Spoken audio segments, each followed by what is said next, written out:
Welcome to the Sons and Daughters podcast. I am your host, Arden, and today I'm excited because I am joined with my brother, Austin, and his beautiful wife, Jessica. So thank you guys for being a part of this. It's great to be here with you. Yeah, it's just great to see you. You know, I always love seeing your face. Thanks, bro. Yeah, That's what Jess tells me. I always say good, that. good. You always need someone to tell you that. But I'm excited because we are actually talking about an interesting topic, and that's all around fear. So I wanted to kind of break things down, and I want to ask you guys a little bit questions and kind of figure out on scale 1 to 10 how scared of certain things you are. And so the first thing I want to ask you is, you know, we'll just stick with the basics, and, you know, snakes. Like, I hate snakes. So scale to 1 to 10. 9. 9? 9, yeah, this is high up on the list. Yeah. I would say a 1 for me. Okay, I'm just going to keep going through them. Well, hold on. Why a 1? Yeah, that is kind of... That's ridiculous. That's disheartening, honestly. I mean, I used to be really Teach me your ways. afraid of snakes until one day me and my dad, we go to vacation in this place called Desert Canyon. And there's snakes and lizards everywhere. And my dad's just not afraid of these kinds of things. And so we were driving in the golf cart down the road, and he saw a huge snake across the whole golf court road, or golf cart. It ran across your path? Yeah, it ran across. Well, it was like kind of going slow. It wasn't afraid of us.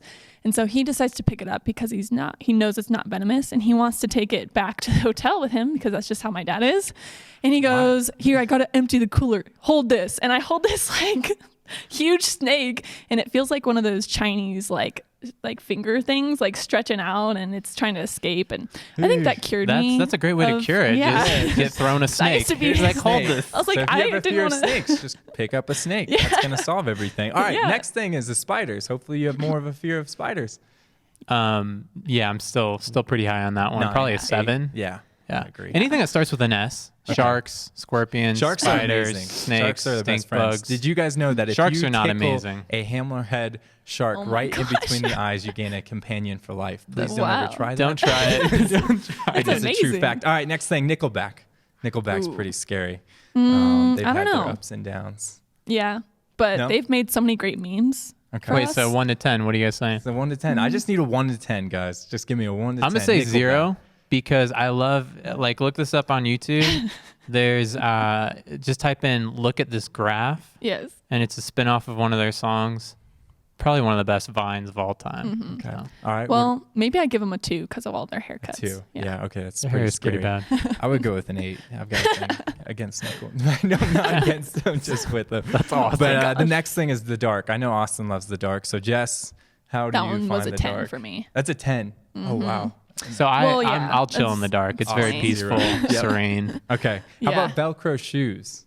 Love or it. Velcro wallets? How about Time just anything saver. Velcro? So that's a 0. Should we bring those back? We should definitely bring I it actually back. have shoes with a Velcro strap on it. Okay, let me ask you this, Jess. You're on your first date with Austin. Austin pulls out his wallet, and then it's a Velcro wallet. my what gosh. do you do?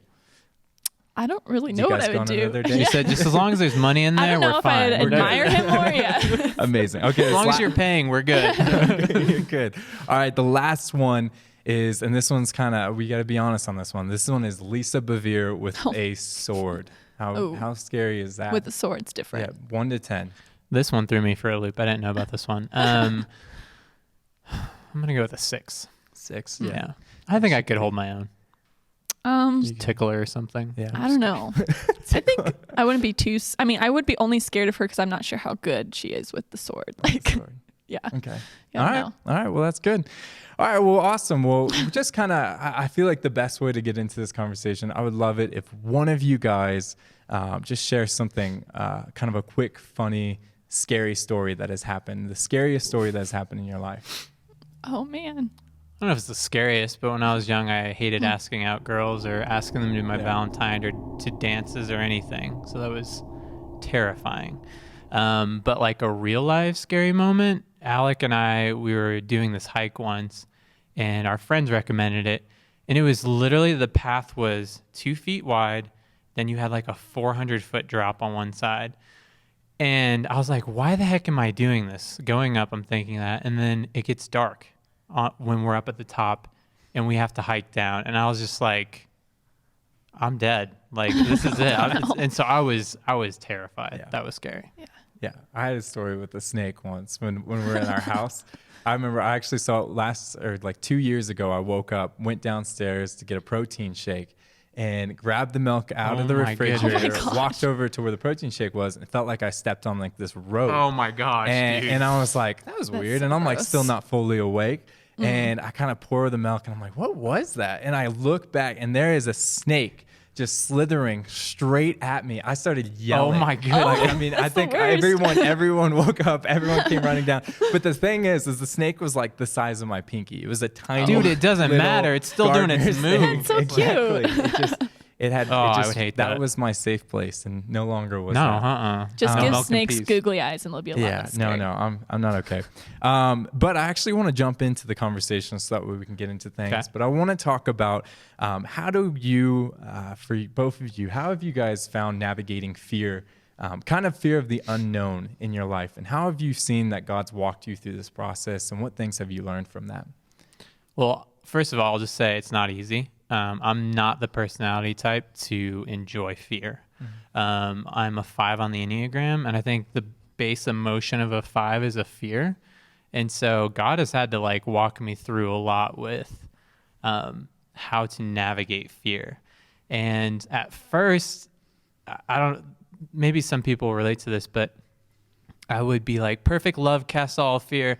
So I'm going to wait till I feel perfectly loved by God before I do anything. And I'm just going to sit here and hopefully it happens. And I think God just brought me through the process of, Austin, you got to like continue to press your comfort zone and to get past those fears. And so I'm very logical. And so something that God's taught me is he said, ask yourself 2 questions when you run up to a fear. The first question is, am I afraid of this?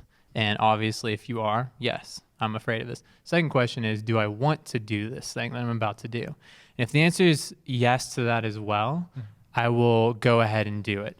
And the reason is because I never want to be held back by fear and have that regret of I should have done that. Yeah. And I read a book recently, and there's a quote in the end of it, and I'll paraphrase it, but basically it was something like, your comfort zone cost you your life, basically.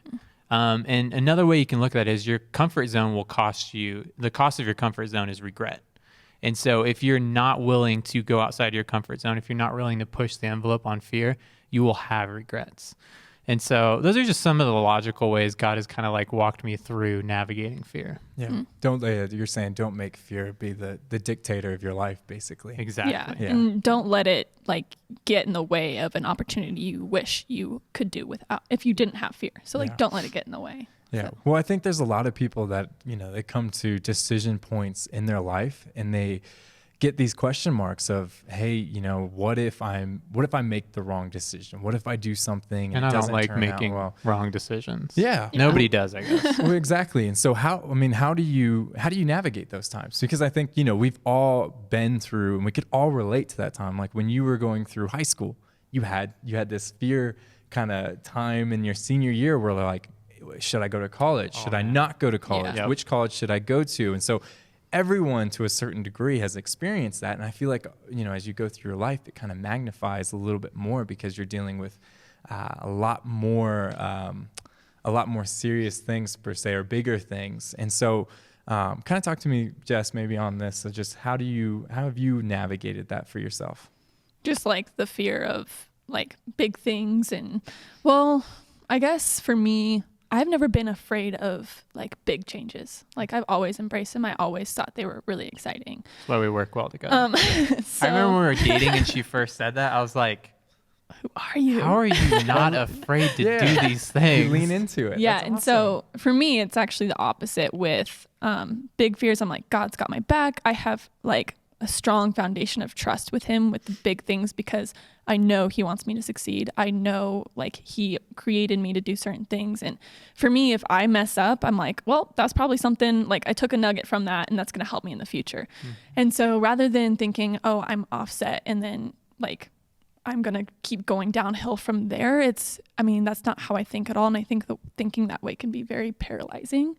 But for me, the fear comes in the little things, in the details. And so I find myself having to often surrender the details to God and just be like, okay, I kind of know where I'm going, but like, I have no idea how I'm going to get there. So I have to trust that you are going to guide me and be there for me, because he's always there for you. And that's just how I see him. I see him as a God always there for me. Yeah. And I trust myself. This is sad, but I have a much easier time trusting myself than relying on anybody else, including God.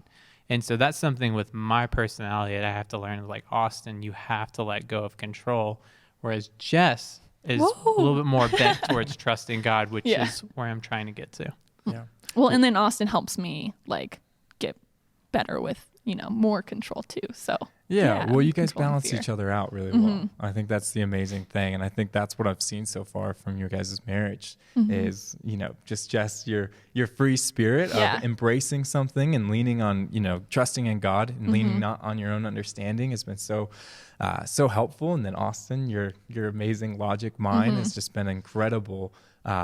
From my life of watching how you process through things and how you actually think out decisions. So I love that you guys are able to see that happen in your marriage. And so I would love you guys to give me maybe a time when you had to face a unknown and you had to walk through that, and what you guys did through that experience. Maybe it could be, I would love it to be a personal experience that you guys had to go through. Yeah.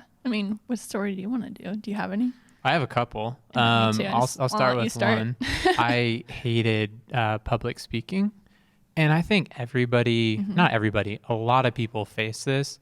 I had a college public speaking class, and I remember we had something called impromptu speeches, where the professor would just call on anybody at random in the class, and you'd have to get up and do a speech on a topic that he picks. That's the scariest thing. Oh, it's every morning, so like going to that class, I would just have knots in my stomach. And what I learned is like, I practiced doing speaking, and we had to give multiple speeches during that semester. And just the practice of it really helped me overcome the fear, because I got like more and more used to it.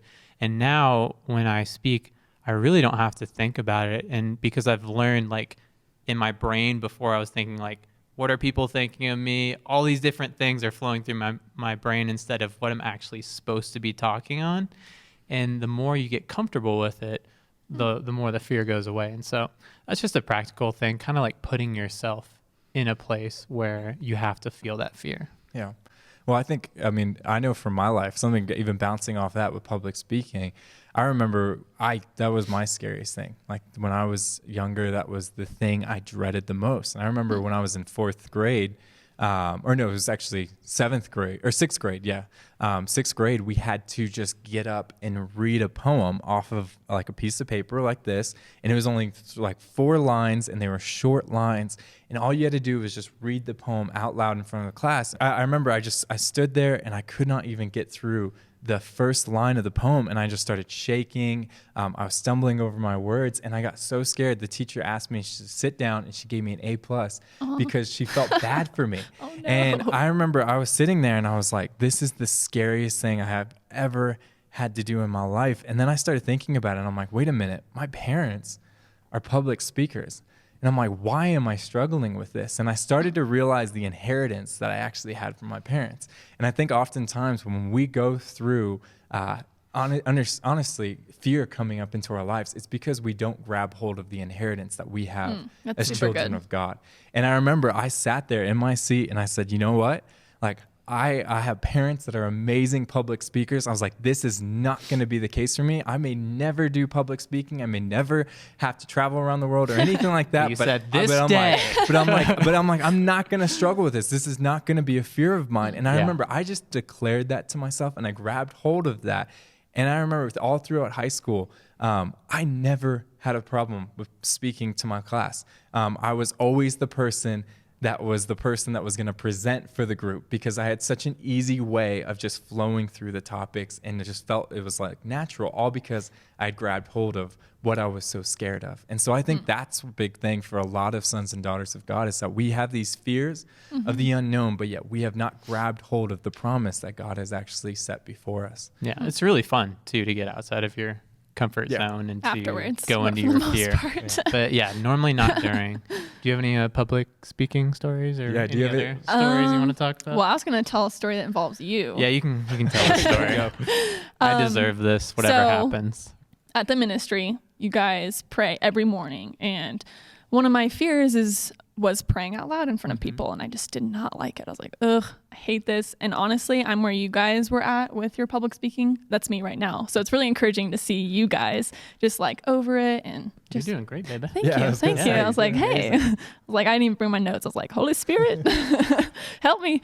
But anyways, so what happened was Austin was really encouraging me. Like, he somehow found out this fear of mine, and he's all about like getting people like over their fears.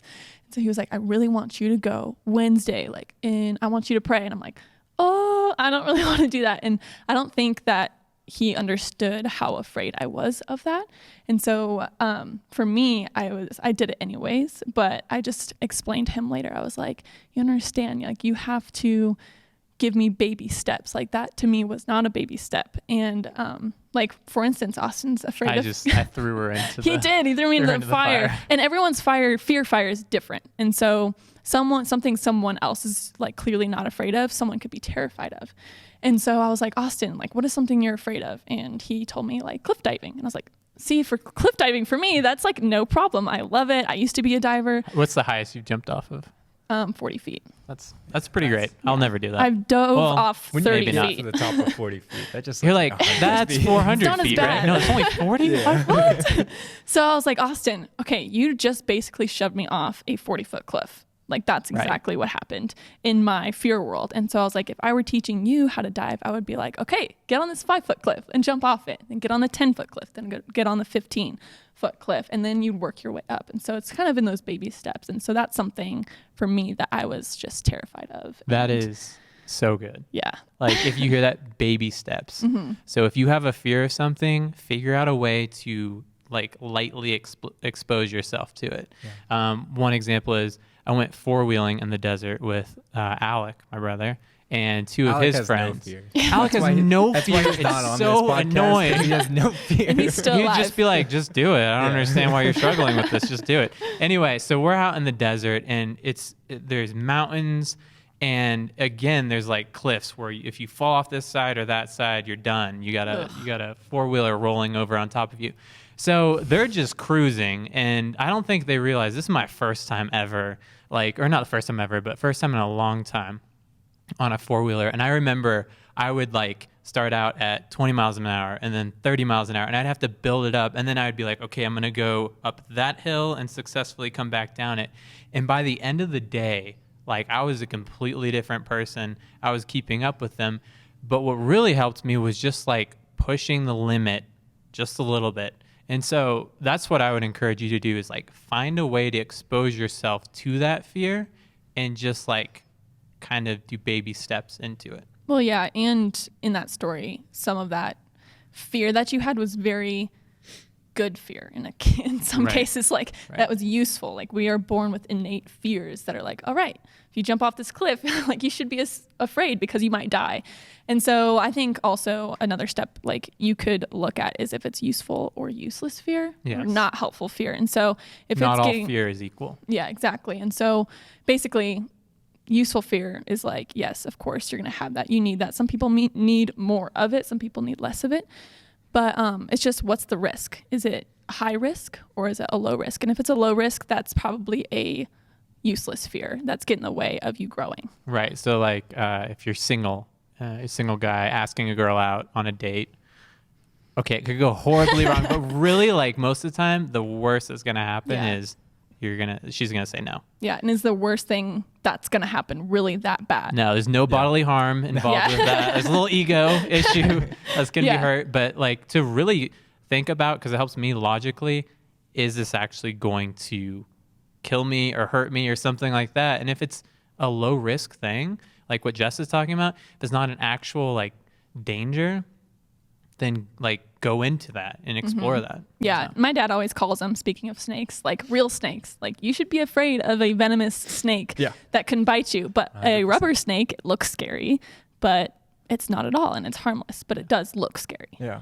I think, Austin, both of us have heard, we've heard the saying of, define the worst case scenario, accept it, and then move forward.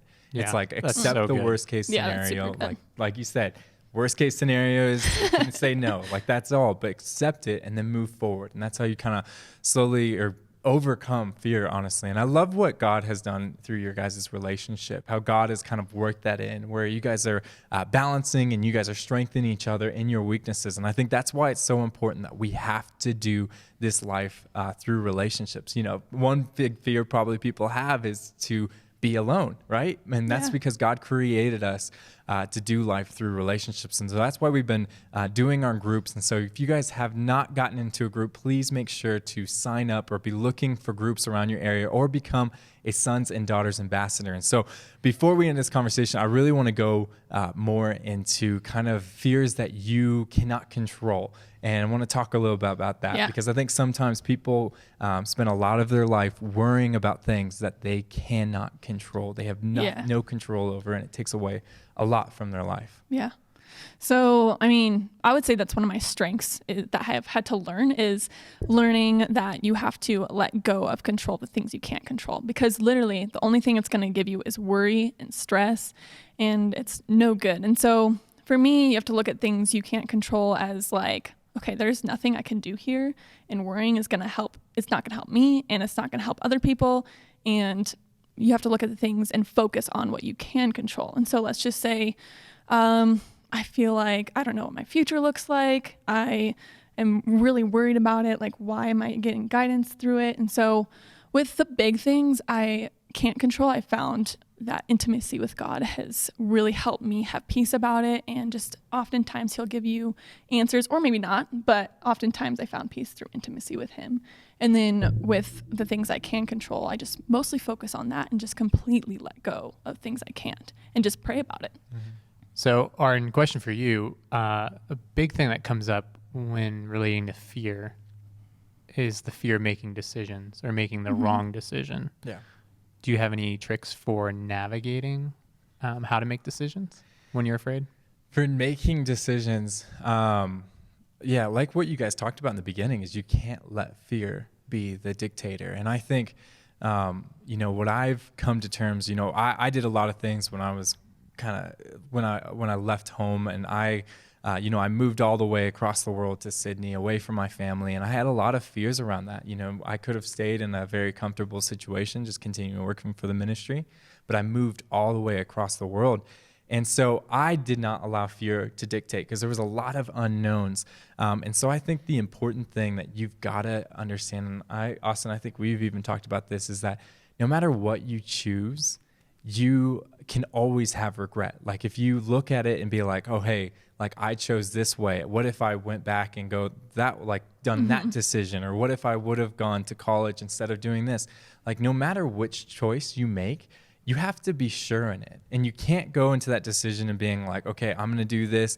And then, I'm going to get 5 years down the road and I'm going to look back and be like, oh my goodness, I completely made the wrong decision. I had someone say to me, there is a blessing that comes with the choice, a blessing that comes with choosing. And when we choose something, we're like, okay, we know that we are righteous people. We know that we're righteous. We're sons and daughters of God, and God orders our steps. Mm-hmm. And so when we make a choice, God's nature is what we're like. When we became saved, we got this new identity, this new nature that was placed in us. And so when we choose, we have to be confident in the fact that we have the mind of Christ and choosing that, and we don't look back. We choose it, and we have the blessing that comes with that. And so I think that's something that I've really taken through my life, and I felt like that's helped a ton. And the other thing that I also feel like has helped a ton is honestly just having joy, like joy throughout the process. All of us went through a series at church one time, and it was all around joy. And it's just basically like the simplest verse, joy, Lord, is my strength. Like that is so true, where I think throughout the process, we can have so many times where fear, all these things can come up, but joy is something, as we keep joy as the central focus of our life, it does not allow fear, it does not allow worry, it does not allow anxiety to come into our life, because we are called to be joyful people. And so I think that's a big thing. It's not not the most practical. Sometimes you just got to be like, yeah, just have joy. But it's seriously, it's the joy of the Lord is my strength. Another one is, I would say, peace. Yeah. So when you're going through something that you're afraid to do, a decision, and let's say you commit to this decision here and it doesn't actually go through till here. So let's say you're leaving your job, you tell them here, and you leave a month later. Well, there's that whole month where you're like in limbo and you're freaking out. Something that helps me is when I think about it, I might have that fear, but there's a separation. There's something deep down where I know this is the right thing to do. This is the right course of action. So even when you make the decision, you'll still probably experience some degree of fear, but there's something deeper than that where you're like, I know this is the course of action I'm supposed to do. And I would say that's probably really important is when you're making a decision, make sure before you like jump in that you're like, yes, I have the peace. This is what I'm going to do. And that will really help anchor you as you're in that time of limbo. And so, well, and I think also a lot of this has to do with your view of God, like your perception of God. Do you see him as someone who wants to help you? Do you see him as a good father? How do you see him?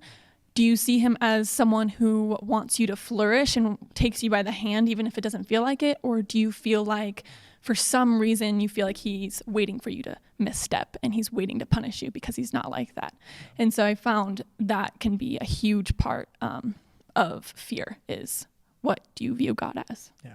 I love that. Well, guys, we have, before we close out, we just have a little bit of time. And so I want to ask you guys just in this next 2 minutes, the show is called Let's Talk About It. And so I would love to hear, what do you two love to talk about? You want to go first? Oh, man.